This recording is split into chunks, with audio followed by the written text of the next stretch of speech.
निरंतर कहता हूं कि सरकार हे ठाकुर जी, जिह विधि हो ही नाथ हित मोरा। आपका मैं यह सेवक हूं, सो आपकी कृपा यदि हमारे ऊपर बनी रहे तो इससे बड़ा सत सौभाग्य नहीं कहा जा सकता है। जीवन में सत्संग मिलना यह सौभाग्य का विषय है, कई जन्मों का पुण्य है। और भागवत रूपी कथा तो और बड़ी दुर्लभ कथा है।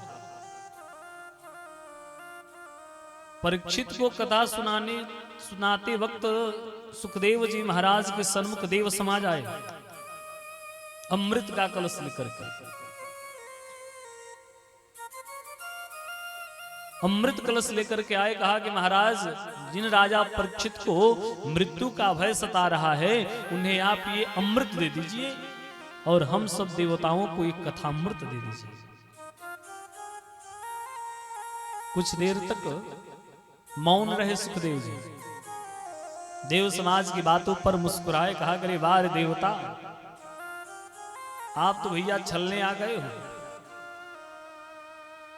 कोई कांच के बदले हीरा थोड़े देगा। भागवत जी हीरा हैं और आप अमृत यानी कांच लेकर आए हो महाराज, इसका कोई तुलनात्मक अध्ययन ही नहीं, कोई तुलना नहीं। भैया ये राजा परीक्षित के लिए है, आप हो तो आप भी बैठो, कथामृत को श्रवण करो। पिबत रसायनम, यह अमृत रूपी भागवत श्रवणामृत करो, भगवत कृपा की प्राप्ति करो महाराज। बड़े भाव के साथ सुंदर सहज कहा। देवता सब नाराज हो गए, पहुंचे ब्रह्मा बाबा के पास। ब्रह्मा बाबा से कहा कि बाबा, हमें कथामृत से वंचित किया गया है। सुखदेव जी ने सीधा मना कर दिया। अब आप बताओ महाराज, क्या हम कथामृत को पान नहीं कर सकते? ब्रह्मा बाबा ने सोचा कि भाई कथामृत में अमृत में क्या अंतर है।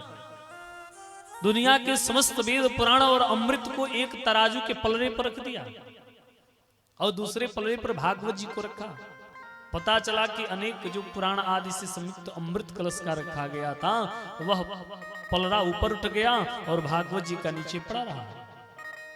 पुरा धाता पे विस्मित हो, ब्रह्मा बाबा भी विस्मित हो गए। भगवत कृपा को जानकर कहा कि महाराज, यही दिव्य भागवत हैं। और ब्रह्मा बाबा ने दिव्य भागवत जी को प्रणाम किया। एक श्लोकी भागवत गायन किया। आदौ देव की देव गर्भ जननम, गोपी गृह वर्धनम, माया पूतन जीवतापहरणम,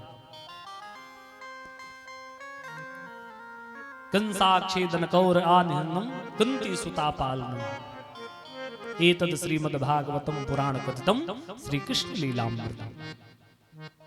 बड़े सुंदर भाव से वर्णन किया। आप और हम उसी भागवत जी की दिव्य कथा का आस्वादन कर रहे हैं। ये भगवत कृपा है। केवल मृत लोक में ही कथामृत है, देवलोक में नहीं है। देवलोक की सुविधा क्या है? हम स्वर्ग करते हैं ना, बहुते जन मरते हैं तो अपने फोटो के आगे लिखवा देते स्वर्ग, स्वर्गीय फलाने।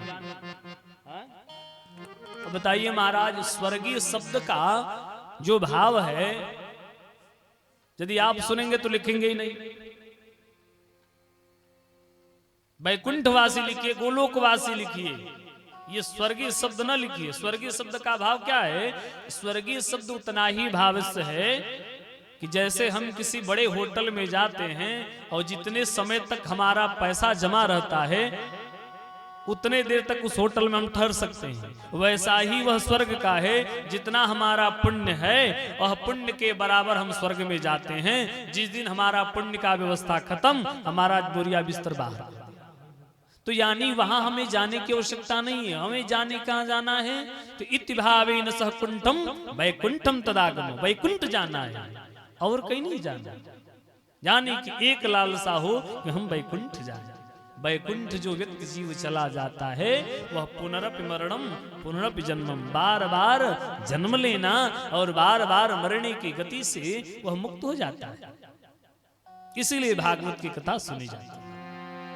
भैया हमें नहीं आना, हमें तो कोई माई प्रणाम करती है तो हम माई से हम कहते हैं कि माँ आप हमें आशीर्वाद दो कि हम इस जन्म में पुनः न आए, आप लोगों के ही द्वारा तो मैंने जन्म लिया, फिर कदापि यह जीवन पर्यंत न आए।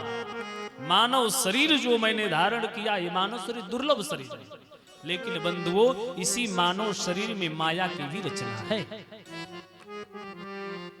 दुर्लभ शरीर है, अपित वैकुंठ जाने का संसाधन भी यही शरीर है, परंतु माया से बच सकते हैं न हम बचे महाराज। मायापति नहीं बच पाए तो हम और आप किस खेत के मूल्य हैं। यानी यह समग्र विश्व कहता है